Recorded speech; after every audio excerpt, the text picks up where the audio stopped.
Shakespeare's Histories, The King's Shadow, Episode 10.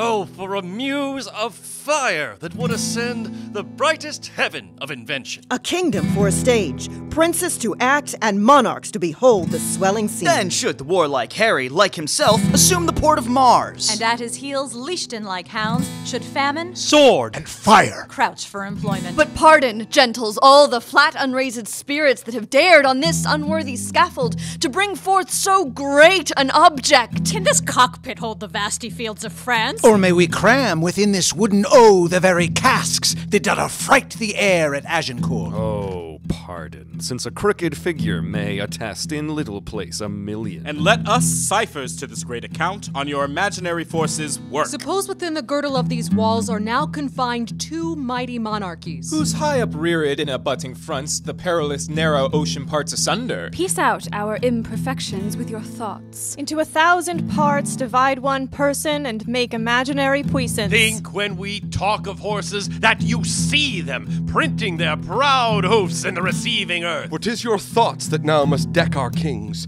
carry them here and there, jumping o'er time, Turning the accomplishment of many years into an hourglass, for the which supply. Admit me chorus to this history, who prologue-like your humble patience pray, gently to hear, kindly to judge my play. Now king for 2 years, Henry V believes himself adored by all his subjects. Something of a celebrity in London, crowds cheer him wherever he goes. He sees his destiny laid out before him.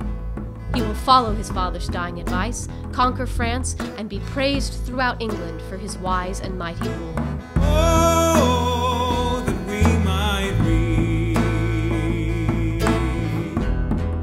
the book of fate, see the revolution of our time, ere the continent melt itself into the sea.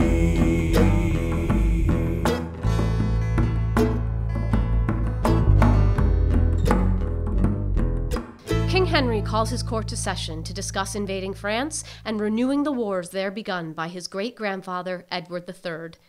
He is attended by his brothers, John, now the Duke of Bedford, and Humphrey, the Duke of Gloucester, as well as his aunt, the Duchess of Exeter, and his father's trusted adviser, the Countess of Westmoreland.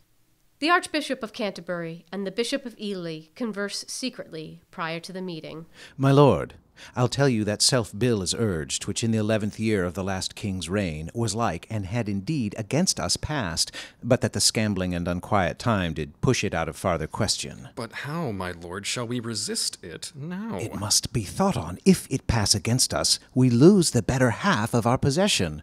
For all the temporal lands which men devout by testament have given to the church would they strip from us. This would drink deep. 'Twould drink the cup and all. But what prevention? The king is full of grace and fair regard. And a true lover of the Holy Church. The courses of his youth promised it not. The breath no sooner left his father's body, but that his wildness, mortified in him, seemed to die too. We are blessed in the change. Hear him debate of commonwealth affairs, you'd say it hath been all in all his study. List his discourse of war, and you shall hear a fearful battle rendered you in music, which is a wonder how his grace should glean it, since his addiction was to courses vain, his companies unlettered, rude, and shallow, his hours filled up with riots, banquets, sports, and never noted in him any study. But my good lord, how now for mitigation of this bill urged by the Commons? Doth his majesty incline to it, or no? He seems indifferent, or rather swaying more upon our part than cherishing the exhibitors against us, for I have made an offer to his majesty, as touching France, to give a greater sum than ever at one time the clergy yet did to his predecessors part withal. How did this offer seem received, my lord? With good acceptance of his majesty. save that there was not time enough to hear the severals and unhidden passages of his true titles to some certain dukedoms, and generally to the crown and seat of France, derived from Edward, his great-grandfather. What was the impediment that broke this off? The French ambassador upon that instant craved audience, and the hour, I think, is come to give her hearing.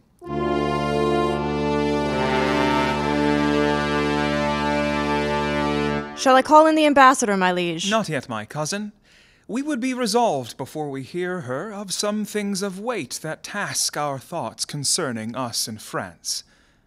My learned lord, we pray you to proceed and justly and religiously unfold why the law Salic that they have in France or should not bar us in our claim. And God forbid, my dear and faithful lord, that you should fashion, rest, or bow your reading. For God doth know how many now in health shall drop their blood in approbation of what your reverence shall incite us to.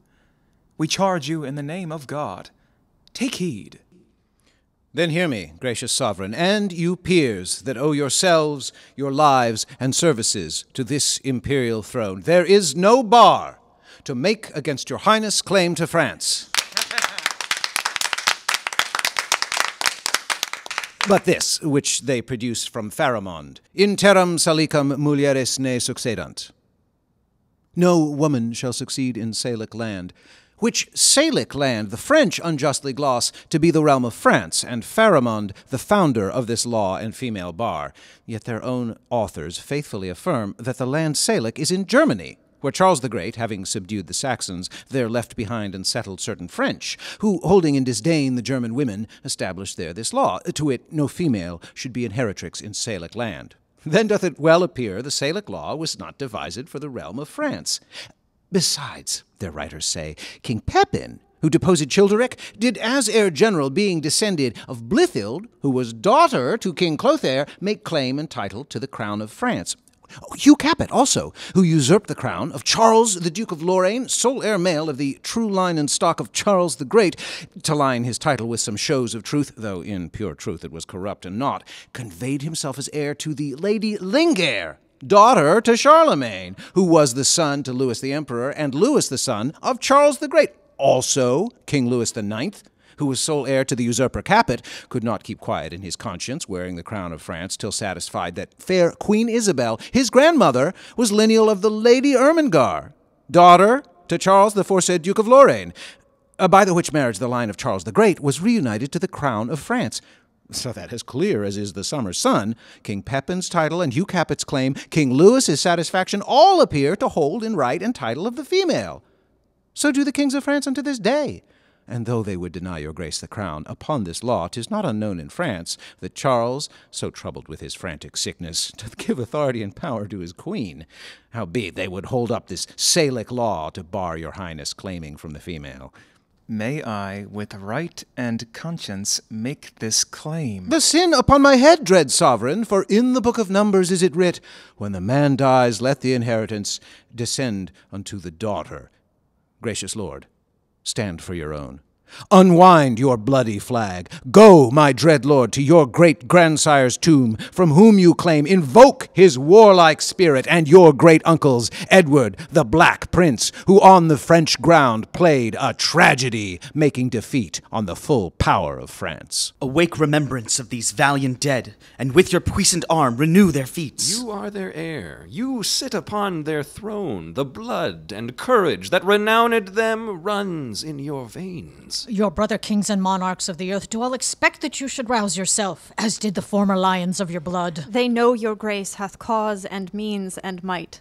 So hath your highness. Never king of England had nobles richer and more loyal subjects. With blood and sword and fire go win your right. In aid whereof, we of the spiritualty will raise your highness such a mighty sum as never did the clergy at one time bring in to any of your ancestors. Call in the messengers sent from the Dolphin. Now are we well resolved, and by God's help, and yours, the noble sinews of our power, France being ours, will bend it to our awe, or break it all to pieces. Now are we well prepared to know the pleasure of our fair cousin Dauphin, for we hear your greeting is from him, not from the king. May it please your majesty to give me leave freely to render what I have in charge, or shall I sparingly show you far off the Dauphin's meaning and our embassy? We are no tyrant, but a Christian king. Therefore, with frank and with uncurbed plainness, tell us the Dauphin's mind. Thus, then, in few, your highness lately sending into France did claim some certain dukedoms in the right of your great predecessor, King Edward III.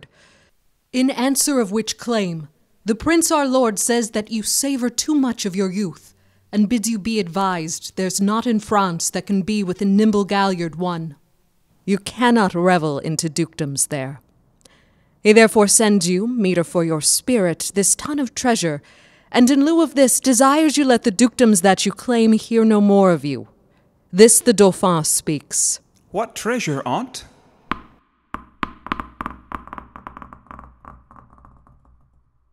Tennis balls, my liege. We are glad the Dauphin is so pleasant with us. His present and your pains we thank you for.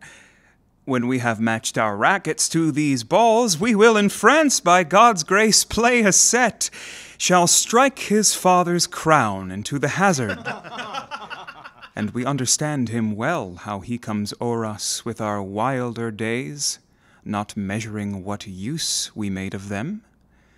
But tell the Dauphin, I will keep my state, be like a king, and show my sail of greatness, when I do rouse me in my throne of France.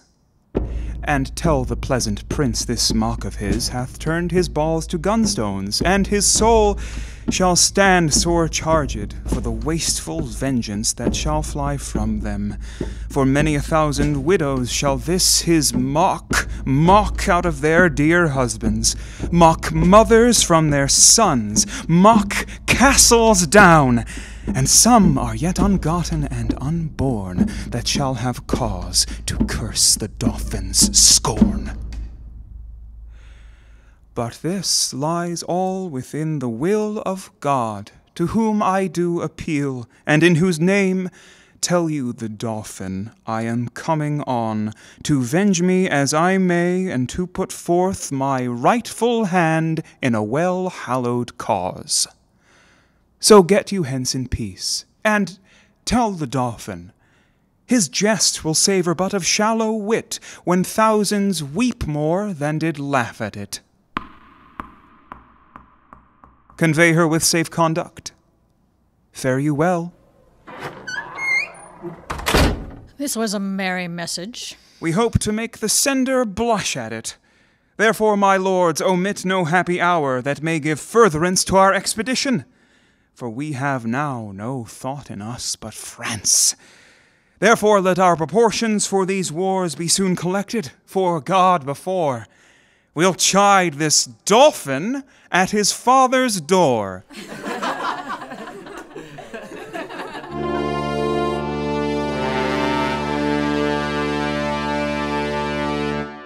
Though King Henry tries to turn English attentions to France, the events of his father's reign will not so easily be forgotten. 3 nobles with grudges engage in yet another conspiracy to place Edmund Mortimer on the throne. Richard Plantagenet, the younger brother of O'Merle, now the Duke of York, Henry Scroop, a nephew to the executed Archbishop of York, and Tamsin Grey, a relative of the Mowbrays. Now all the youth of England are on fire, and silken dalliance in the wardrobe lie. Now thrive the armorers, and honor's thought reigns solely in the breast of every one. The French, advised by good intelligence of this most dreadful preparation, shake in their fear, and with pale policy seek to divert the English purposes. O England, model to thy inward greatness, like little body with a mighty heart, what mightst thou do that honor would thee do, were all thy children kind and natural? But see thy fault France hath in thee found out, a nest of hollow bosom. kingdoms, which he fills with treacherous crowns, and 3 corrupted nobles. 1, Richard, Earl of Cambridge, and the 2nd, Henry, Lord Scroop of Masham, and the 3rd, the Lady Grey, Knight of Northumberland, have, for the guilt of France, oh, guilt indeed, confirmed conspiracy with fearful friends. And by their hands this grace of kings must die. ere he take ship for France. The sum is paid. The traitors are agreed. The king is set from London, and the scene is soon transported, gentles, to Southampton. And thence to France shall we convey you safe, and bring you back, charming the narrow seas to give you gentle pass. For, if we may, we'll not offend one stomach with our play. But when the king comes forth, and not till then, unto Southampton will we shift our scene. Well met, Corporal Nym. Good morrow, Lieutenant Bardolph. What, are ancient Pistol and you friends yet? For my part, I care not. I dare not fight, but I will wink and hold out mine iron. It is a simple one, but what though? Oh, it will serve to toast cheese, and there's the humor of it. It is certain, Corporal, that he is married to Nell Quickly, and certainly she did you wrong, for you were troth plight to her. I cannot tell. Things must be as they may. Men may sleep, and they may have their throats about them at that time, and some say knives have edges. Here comes ancient Pistol and his wife. Good Corporal, be patient here. How do you, my host? Base tyke, call'st thou me host? Now, by this hand, I swear I scorn the title, nor shall my Nell keep lodgers. No, by my troth, not long, for we cannot bed nor board a dozen or 14 gentlewomen that live honestly by the prick of their needles, but it will be thought we keep a bawdy house straight. Pish! Pish for thee, a prickier cur of Iceland! Good Corporal Nym, show thy valor and put up your sword. Will you shog off? I would have you soulless! Soulless, egregious dog! That solace in thy throat, and in thy lungs, and, which is worse, within thy nasty mouth. Oh, if you grow foul with me, Pistol, I will scour you with my rapier, as I may in fair terms. Hear me what I say. He that strikes the first stroke, I'll run him up to the hilts as I am a soldier. Oh. An oath of mickle might, and fury shall abate. Give me thy fist. thy spirits are most all. Oh, I will cut thy throat one time or other in fair terms. That is the humor of it. Oh, I defy thee again, O hound of Crete. Think'st thou my spouse to get? No. To the hospital go, and from the powdering tub of infamy fetch forth the lazarkite of Cressid's kind, dull tear-sheet she by name, and her espouse. I have, and I will hold, the quondam quickly for the only she. Hostess, you must come to Sir John, and you host Pistol. He's very sick and would to bed. Good Bardolph, put thy face between the sheets and do the office of a warming pan. Away, you rogue. The king has killed his heart. I'll go to him. Good husband, come home presently. Come, shall I make you two friends? We must to France together. Why the devil should we keep knives to cut one another's throats? I shall have my 8 shillings or one of you at betting. A noble shalt thou have, and present pay, and liquor likewise will I give to thee, and friendship shall combine, and brotherhood. Is not this just? For I shall merchant be unto the camp, and profits will accrue. Give me thy hand. I shall have my noble. In cash, most justly paid. Well then, that's the humor of it. As ever you come of women, come in quickly to Sir John. A poor heart, he is so shaked of a burning quotidian tertian that it is most lamentable to behold. Sweet men, come to him. The king hath run bad humors on the night. That's the even of it. Nym, thou hast spoke the right. His heart is fracted and corroborate. Let us condole the night, for, lambkins, we will live. For God, his grace is bold to trust these traitors. They shall be apprehended by and by. How smooth and even they do bear themselves, as if allegiance in their bosoms sat crowned with faith and constant loyalty. The king hath note of all that they intend, by interception which they dream not of. Now sits the wind fair, and we will aboard. My lord of Cambridge, and my kind lord of Masham, and you, my gentle knight, give me your thoughts. Do you not think the power we bear with us will make us conquerors in the field of France? No doubt, my liege, if all will do their best. I doubt not that. Since we are well persuaded, we carry not a heart with us from hence that grows not in a fair consent with ours. Never was monarch better feared and loved than is your majesty. Even those that were your father's enemies have steeped their galls in honey, and do serve you with hearts create of duty and of zeal. We therefore have great cause of thankfulness. And now to our French causes. Who are the late commissioners? I won, my lord. Your highness bade me ask for it today. So did you me, my liege. And I, my royal sovereign. Then Richard, Earl of Cambridge, there is yours. There yours, Lord Scroop of Masham, and my lady Grey of Northumberland. This same is yours. Read them and know I know your worthiness. My lady Westmoreland and my aunt Exeter, we will aboard tonight. Why, how now, gentles? What see you in those papers that you lose so much complexion? I do confess my fault, and do submit me to your highness's mercy. To which we all appeal. You must not dare for shame to talk of mercy. See you, my princes and my noble peers, these English monsters, my lord of Cambridge here, hath for a few light crowns lightly conspired and sworn unto the practices of France to kill us here in Hampton, to the which this knight, no less for bounty bound to us than Cambridge is, hath likewise sworn. But oh, what shall I say to thee, Lord Scroop, thou cruel, ingrateful, vicious, and inhuman creature? Thou that didst bear the key of all my counsels, that knew'st the very bottom of my soul, wouldst thou have practised on me for thy use? I will weep for thee, for this revolt of thine, methinks, is like another fall of man. Their faults are open. Arrest them to the answer of the law, and God acquit them of their practices. I arrest thee of high treason by the arrest name of thee of high Richard, treason Earl of by the name of Cambridge. I arrest Henry thee of Lord high treason Scroop by of the name Masham. of Tamsin Grey, Knight of Northumberland. Our purposes God justly hath discovered, and I repent my fault more than my death, which I beseech your highness to forgive, although my body pay the price of it. For me, the gold of France did not seduce, although I did admit it as a motive, the sooner to effect what I intended. But God be thanked for prevention, which I in sufferance heartily will rejoice, beseeching God and you to pardon me. Never did faithful subject more rejoice at the discovery of most dangerous treason than I do at this hour joy o'er myself, prevented from a damned enterprise. My fault, but not my body. Pardon, sovereign. God quit you in his mercy. Hear your sentence.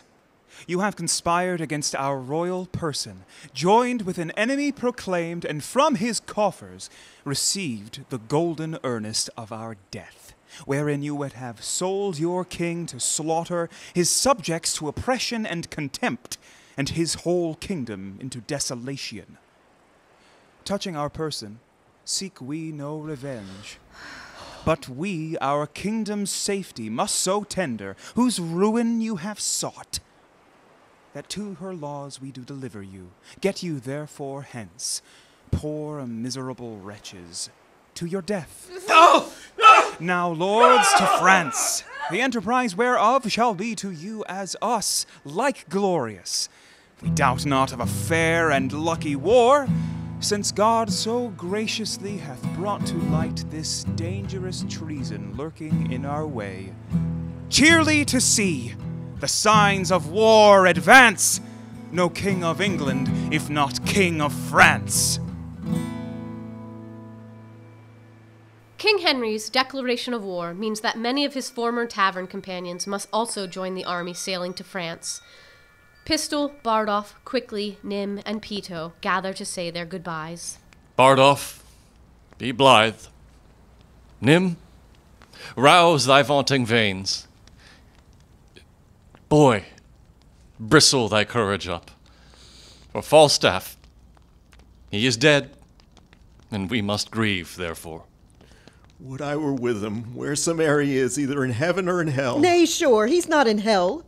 He's in Arthur's bosom, if ever man went to Arthur's bosom. He parted e'en just between 12 and 1.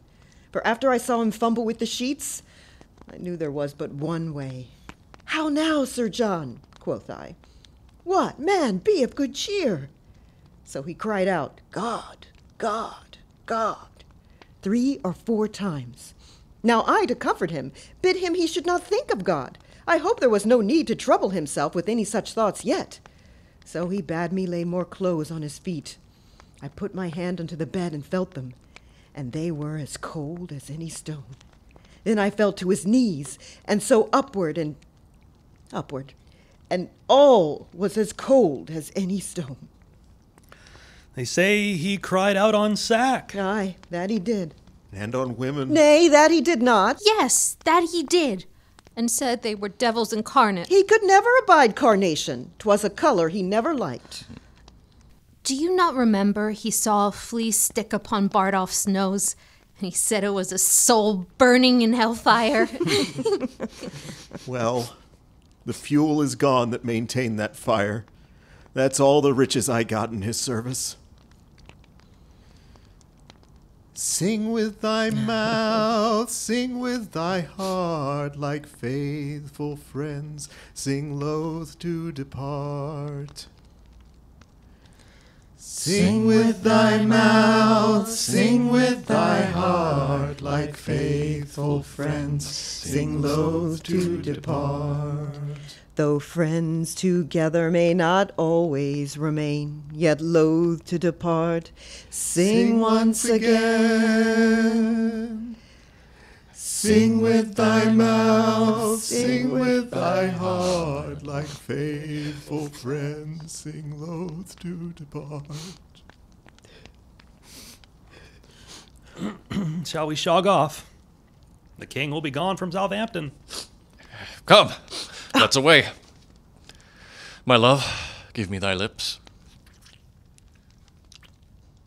Look to my chattels and my movables, trust none, for oaths are straws and men's faiths are wafer cakes. Yoke, fellows in arms, let us to France, like horse leeches, my boys, to suck, the very blood to suck. Touch her soft mouth and march. Farewell, hostess.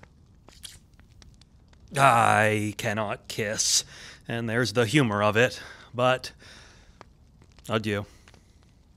Keep close, I thee command. Farewell. Adieu. Across the sea, King Charles VI of France remains incapacitated by illness. His wife Isabeau presides over the Regency Council and holds the nation together in his absence. At the royal court in Paris, the Queen, her son Louis the Dauphin, the Duchess of Orléans, the Duke of Bourbon, and the Constable of France prepare to protect their country from England's invading force.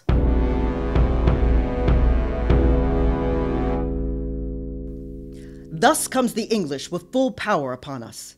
My lord the king is fallen into his old disease, and have we charge of the realm of France. So more carefully it us concerns to answer royally in our defenses. Therefore, the lords of Bourbon and of Orléans, and you, Prince Dauphin, forth with swift dispatch to line and new repair our towns of war with troops of courage and with means defendant. It is most meet we arm us against the foe. And let us do it with no show of fear. No, with no more than if we heard that England were busied with a Whitsun Morris dance. For, my good liege, she is so idly kinged, her scepter so fantastically borne by a vain, giddy, shallow, humorous youth, that fear attends her not. Oh, peace, Prince Dauphin. You are too much mistaken in this king. Question your grace the late ambassadors with what regard he heard their embassy, how well supplied with noble counselors, and how his resolution answered him. You then would say that Harry was not wild. Well, 'tis not so, my lord high constable, but though we think it so, it is no matter. In cases of defense, 'tis best to weigh the enemy more mighty than he seems. Think we King Harry strong, and princes, look you strongly armed to meet him. For he is bred out of that bloody strain that haunted us in our familiar paths.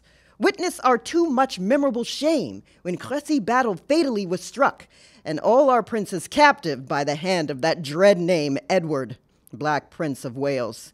This is a stem of that victorious stock, and let us fear the native mightiness and fate of him. Ambassadors from Harry, King of England, do crave admittance to your majesty. We'll give them present audience. Good, my queen. Take up the English short, and let them know of what a monarchy you are the head. Self-love, my liege, is not so vile a sin as self-neglecting. From our brother of England. From him, and thus he greets the king. He wills France, in the name of God Almighty, that you divest yourself, and lay apart the borrowed glories that, by gift of heaven, by law of nature and of nations, longs to him and to his heirs, namely the crown. He sends you this most memorable line, willing you overlook this pedigree, and when you find him evenly derived from his most famed of famous ancestors, Edward III, he bids you then resign the crown and kingdom, indirectly held from him, the native and true challenger. Or else what follows? Bloody constraint. For if you hide the crown e'en in your hearts, there will he rake for it. Deliver up the crown, and so take mercy on the poor souls for whom this hungry war opens his vasty jaws. For on your head turns he the widow's tears, the orphan's cries, the dead men's blood, the pining maiden's groans that shall be swallowed in this controversy. This is his claim, his threatening, and my message. Unless the dolphin be in presence here, to whom expressly I bring greeting too. For us we will consider of this further. Tomorrow shall you bear our full intent back to our brother of England. For the Dauphin, I stand here for him.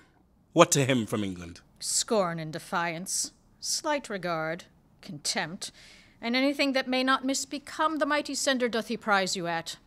Thus says my king, and if your father's highness do not, in grant of all demands at large, sweeten the bitter mock you sent his majesty, he'll call you to so hot an answer for it that caves and wombly voltages of France shall chide your trespass, and return your mock in second accent of his ordinance. Say, if my father render fair reply, it is against my will, for I desire nothing but odds with England. To that end, as matching to his youth and vanity, I did present him with the Paris balls. He'll make your Paris Louvre shake for it. And be assured you'll find a difference between the promise of his younger days and these he masters now. That you shall read in your own losses if he stay in France. Tomorrow shall you know our mind at full. Dispatch us with all speed, lest that our king come here himself to question our delay, for he is footed in this land already. You shall be soon dispatched with fair conditions. And night is but small breath and little pause to answer matters of this consequence.